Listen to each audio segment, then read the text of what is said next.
오늘 본문은 이제 예레미야에서 좀 많이 알려진 비유 중 하나인 토기장이에 관한 비유의 말씀입니다.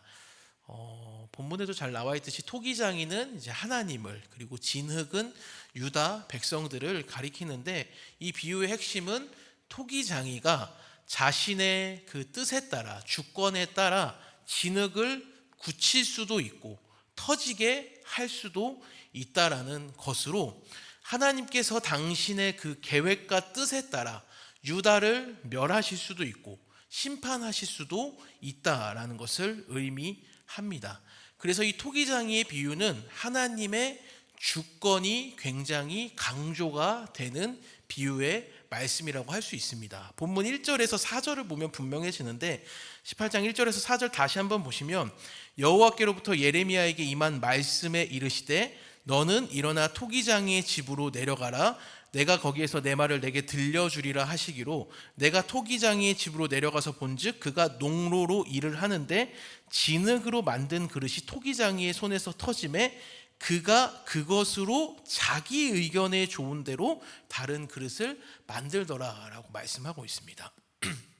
방금 읽은 이 1절에서 4절 중에서 2절, 3절, 4절에 전부 다 모두 등장하는 토기장이에 쓰인 단어는 창세기 2장에서 하나님께서 인간을 흙으로 만드실 때 사용된 단어와 동일합니다. 그렇기 때문에 자연스럽게 토기장이의 비유에서 가장 강조가 되고 중요한 핵심은 아까도 말씀드렸듯 반복되지만, 하나님께서 인간을 지으실 수도 있고 만드실 수도 있는 하나님의 전적인 그 뜻, 주권이 강조가 되는 비유가 바로 토기장이의 비유라는 것입니다. 그러니까 사실 하나님의 주권이 강조가 된다라는 말을 들으면 우리 인간의 편에서 가장 먼저 드는 생각은 무엇입니까? 다 마음이 좋으셔서 요즘 새벽 기도도 하시니까 다 하나님이 주권대로 하신다고 하면 다 내어드릴 수 있고 죽으면 죽으리라 하실 것 같지만, 사실은 인간의 편에서 가장 먼저 드는 생각 중 하나는 불편함입니다. 하나님께서 토기장이가 흙을 가지고 그릇을 토기장이의 뜻대로 만지고 그런다는 것처럼, 하나님께서 토기장이처럼 우리의 삶을 주무르시고 그 뜻대로 만지신다는 것이 인간의 편에서 보면 마치 심술궂은 창조자의 모습, 혹은 굉장히 억압적이고 강압적인 아버지의 모습, 부모님의 모습처럼 연상이 되기 때문에 그렇습니다. 그래서 이러한 하나님에 대한 모습과 이해는 결국 어디까지 이어지느냐면, 하나님의 주권에 대한 강조가 강조되면 될수록 인간은 그것에 대해 반발하는 경향이 있어서 어디까지 이르게 되냐면, 하나님은 선하시지 않을 수도 있겠구나, 아니 하나님은 선하지 않으신 분이다 라는 것까지 이어지게 된다라는 거예요. 그래서 우리가 이 토기장이의 비유와 같이 성경에서 곳곳에 그 하나님의 절대적인 주권이 강조되는 말씀과 주제들을 바르게 이해하기 위해서는 이러한 대전제가 필요합니다. 그것은 뭐냐면 바로 오늘 설교의 제목처럼 하나님은 언제나 선하시다라는 것입니다. 다시 한번 강조합니다. 하나님은 언제나 선하시다라는 이 대전제를 가지고서 우리가 말씀을 보아야 한다라는 거예요. 사랑하는 성도 여러분, 하나님은 언제나입니다. 우리가 우리의 편에서 느낄 때 뭔가 좋고 환경이 열린 것 같고 내가 충만한 것 같을 때에만 선하신 분이 아니라, 정말 하나님이 살아계시긴 한가? 내 경험과 이해로는 이해될 수 없는 상황, 내일 해가 동쪽이 아닌 서쪽에서 뜨는, 마치 욥이 당한 고난과 같은 상황들이 나에게 펼쳐진다고 해도 우리가 반드시 기억해야 될 진리는 무엇입니까? 하나님은 언제나 선하시다라는 거예요. 이것이 신자의 삶의 가장 중심에 있어야 되고, 이 진리야말로 하나님의 말씀을 바르게 이해하고 하나님을 바르게 알아가는 가장 핵심 열쇠이다라는 것을 기억하는 은혜가 있기를 간절히 바랍니다. 이것을 전제하고 오늘 본문을 읽어가야 되는 거예요. 그렇지 않으면 토기장이 비유와 같이 하나님의 주권이 강조되면 강조될수록 불편함이 느껴지는 거죠. 하나님이 죄악을 보시고 심판하시는 모습들을 보면서 조금 불합리한 거 아닌가? 좀 차별하시는 것 아닌가? 아니 어쩌면 하나님이 사단을 좀 이렇게 자기 편인데 사실은 아닌 척하면서 악을 조장하시는 것은 아닐까라는 굉장히 그 사변적인 생각만 늘어놓게 되기 때문에 그렇다라는 거예요. 우리가 하나님을 알아가기에도 우리의 삶이 너무나 부족한데 굉장히 물론 그런 것들에 대한 토의와 논의도 필요하겠지만 그런 사변적인 것들로만 우리가 나아갈 수 있기 때문에 그렇다는 거예요. 그렇기 때문에 하나님이 언제나 선하시다라는 것을 기억하고 이제 성경을 봐야 되는데, 그냥 사실 그래 하나님 언제나 선하시다라고 그냥 믿자라는 정도로 하면 안 되고, 하나님은 언제나 선하시다라는 그 증거와 확신이 우리에게 이미 있습니다. 우리가 어떻게 하나님이 언제나 선하시다는 것을 확신하고 믿을 수 있을까요? 그 비결은 무엇이겠습니까? 그것은 너무나 명확합니다. 하나님이 선하시다라는 그 가장 큰 증거이자 확증은 언제나 예수 그리스도이시기 때문에 그런 거예요. 그것이 너무나 선명하게 드러났죠. 죄로 가득한 이 세상에 하나님은 독생자를 내어 주셨습니다. 그리고 그분의 아들이신 그리스도께서는 이 죄악된 세상에서 하나님께 완전히 순종하시는 완전한 삶을 사셨을 뿐만 아니라 십자가로 우리의 죄를 담당하셨고 죽음에서 부활하셨습니다. 이 모든 게 다 누구를 위함이었어요? 먼저는 하나님의 영광을 위해서였고, 또한 우리의 죄악을 대신하여 우리를 구원하시기 위해서였다라는 거예요. 따라서 자연스럽게 그리스도의 십자가와 부활은 하나님이 얼마나 선하신 분이신지를 선명하게 명확하게 보여주는 통로가 된다라는 것입니다.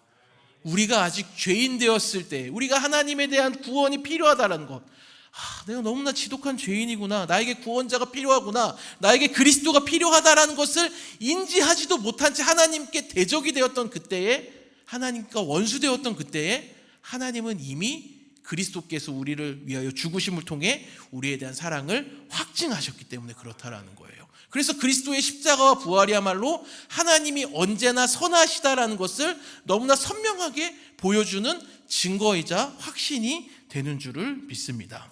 그래서 우리가 뒤집어 보면 이렇게 생각할 수 있다는 거예요. 하나님의 선하심에 대한 이해가 부족하다면, 그래도 좀 하나님이 내가 처한 상황에 비추어 볼 때, 내 요즘 삶을 볼 때는 하나님이 그렇게, 물론 선하시지 않다라는 부정은 아니지만 그래도 뭔가 좀 있는 것 같은데라는 하나님의 선하심에 대한 이해가 부족한 분들이 계시다면 그리스도의 십자가와 부활로 돌아가는 은혜가 있기를 간절히 소망합니다. 그리고 그것을 깊이 묵상하고 공부하는 시간이 우리에게 필요하다라는 거예요. 그러니까 정리하자면 하나님의 선하심에 대한 이해와 믿음이 부족하다는 것은 그 원인이 하나님께 있는 게 아니라 누구에게 있다라는 거예요? 죄로 가득한 우리에게 있다라는 것을 기억해야 한다라는 것입니다. 그리고 그런 부분들이 발견되었다면, 우리에게 있다라는 것을 알게 되었다면 그리스도의 십자가와 부활로 돌아가서 그것을 깊이 묵상하시고 그것을 놓고 기도하셔야 되는 거예요. 하나님, 내가 하나님이 선하시다라는 것에 대해서 사실은 좀 불편함이 있는 것 같습니다. 신앙생활 오래 했지만, 모태신앙이지만, 종교생활 많이 했지만, 특별 새벽 기도에도 나오고 했지만 하나님의 그 선하심에 대한 부분에 있어서 내가 조금 신뢰와 믿음이 부족한 것 같습니다. 하나님, 그리스도의 십자가와 부활이 내 삶의 실제가 되게 하여 주시고 그것에 대한 신뢰가 더욱 가득하게 해달라고 기도하는 은혜가 있기를 주님의 이름으로 간절히 소망합니다. 왜냐하면 그리스도의 십자가와 부활이 단순히 2000년 전 유대 땅에서 잠깐 있었던 사건으로 오늘을 살아가는 나에게 아무런 영향을 주지 못하는 사건이 아니기 때문에 그런 거예요. 언제나 십자가와 부활, 복음의 문제가 있는 게 아니라, 그것에 능력이 없는 게 아니라, 그것이 내 삶을 바꾸지 못하는 게 아니라 지독한 자기중심성으로 가득한 내가 언제나 문제이기 때문에 그렇다라는 것입니다. 사랑하는 여러분, 그렇기 때문에 그리스도의 십자가와 부활, 이 복음은 오늘을 살아가는 나에게 여전히 소망과 영광과 찬송이 되는 줄을 믿습니다. 그래서 우리를 구원하신 하나님이 얼마나 위대하신 분인지, 얼마나 선하신 분이지, 언제나 선하신 분이라는 것을 명확하게 드러내고 보여주는 통로가 되는 줄을 믿습니다. 따라서 우리는 그리스도의 십자가와 부활을 통해서만 하나님의 선하심을 명확하게 알아가야 한다는 것이에요. 이 시간 말씀을 듣는 우리 모든 성도님들에게 이러한 은혜가 있기를 주님의 이름으로 간절히 축원합니다. 그다음에 이제 하나님은 언제나 선하시다라는 것을 그리스도의 십자가와 부활을 통해서 알 수 있다라는 것을 우리가 알게 되었죠. 그러면 이 하나님이 언제나 선하시다라는 그 렌즈와 믿음으로 오늘 본문 토기장이의 비유를 바라보면은 하나님이 토기장이처럼 주권적으로 세상을 다스리시고 백성들을 통치하신다는 사실이 불편함이 아니라 오히려 그 반대로 느껴지는 거죠. 우리에게 오히려 큰 감사와 감격으로 다가온다는 것을, 그것이 곧 은혜라는 것. 하나님이 우리의 삶을 주권적으로 그분의 기쁘시고 아름다우신 뜻에 따라 우리의 삶을 통치하신다는 것이 얼마나 감사하고 감격스러운 일인지를 우리가 분명히 알게 된다는 거예요. 왜냐하면 하나님께서 이 땅을 통치하시고 다스리시는 방식은 언제나 정의와 공의라는 하나님의 은혜로운 방식이기 때문에 그렇다는 것입니다. 우리가 2024년 시대를 살아가고 있는데 지금 우리가 살아가는 이 시대, 이 세상만 해도 얼마나 부조리함이 가득합니까? 정의가 시행되지 않습니다. 죄를 짓고도 오히려 떳떳한 시대가 되죠. 술을 마시고 음주운전을 해도 그 사람이 또 어떤 영향력이 있는 사람이라면 절대 감옥에 가지를 않아요. 그런 시대를 우리가 살아가게 됐습니다. 힘과 돈이 없는 사람들일수록 더 불공평한 대우를 받으며 살아갑니다.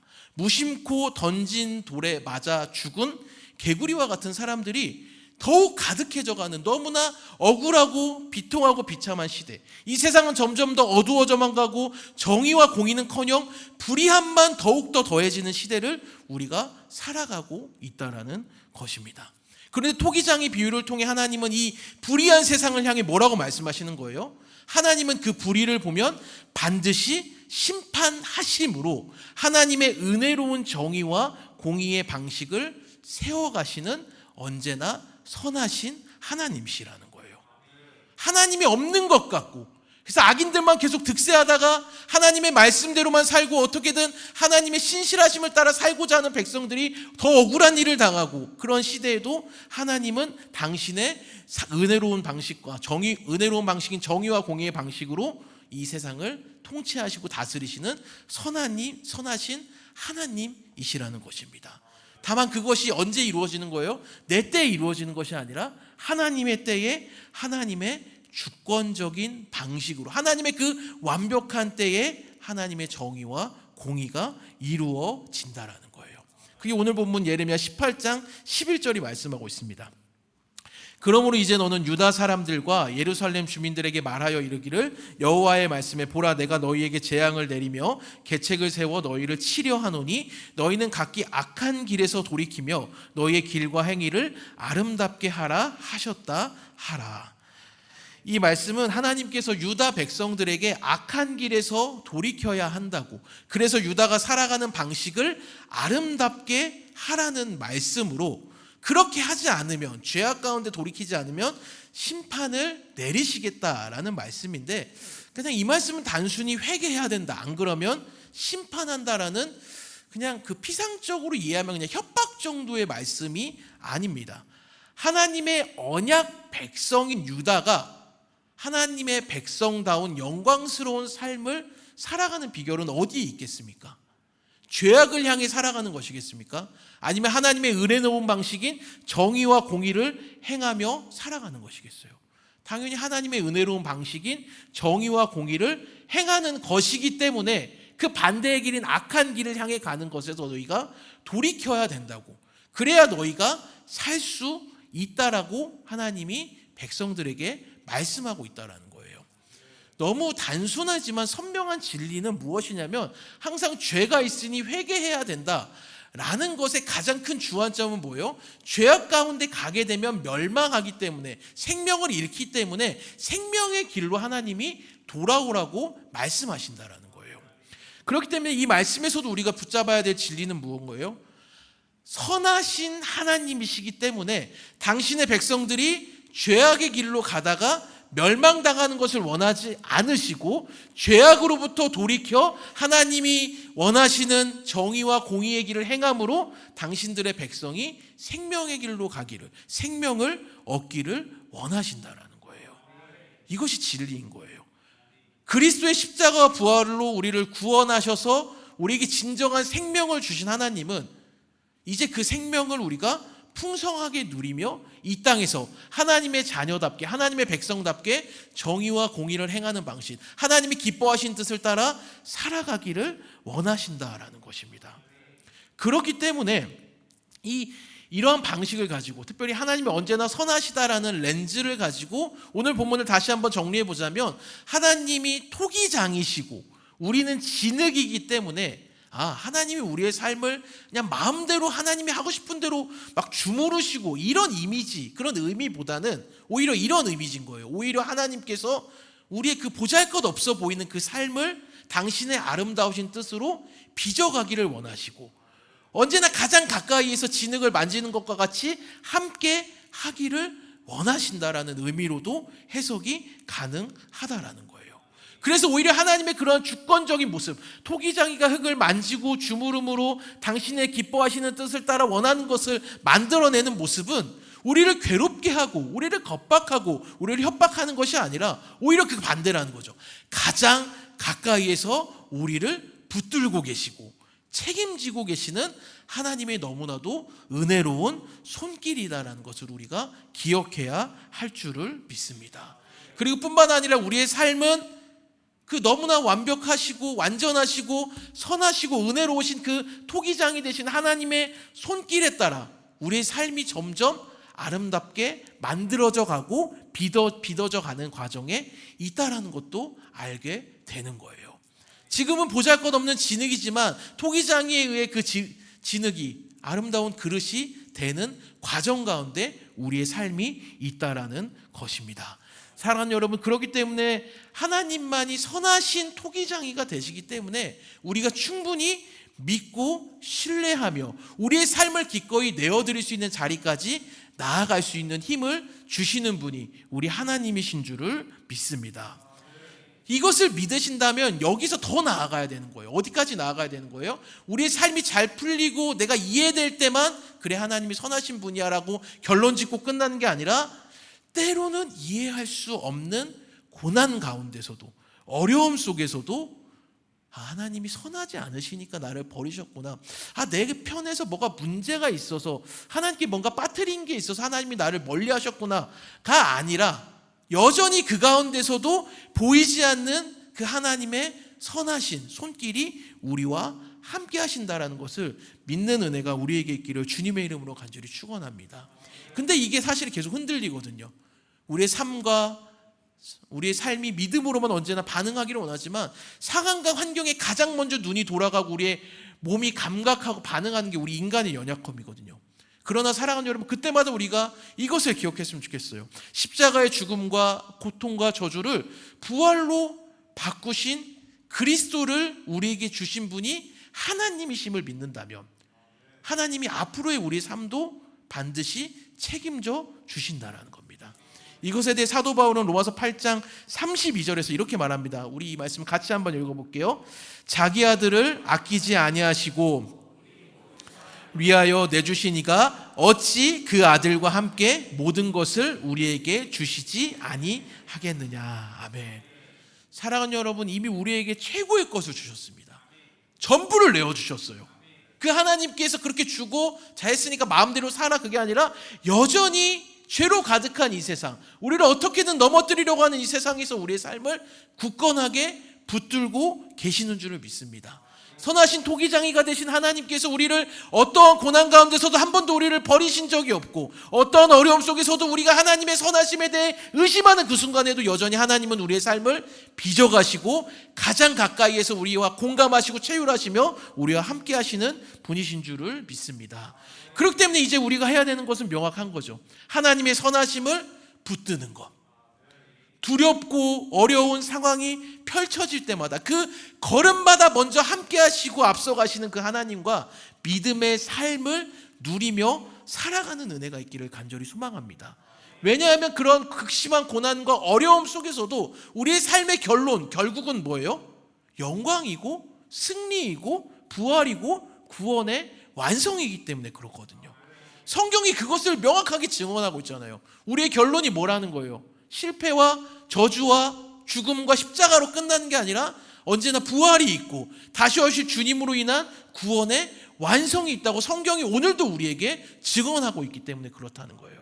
결말이 그렇게 지어졌으니 앞으로 그 구원의 결말 완성을 향해 나아가는 우리의 삶의 여정 가운데 우리가 어떻게 살아가야 되겠어요? 여전히 눈물이 있고 고통이 있고 슬픔이 있지만 탄식이 있을 수도 있지만 그때마다 선하신 하나님, 선하신 토기장이 되신 하나님께서 우리를 그 구원의 완성의 길로 여전히 인도하고 계시구나.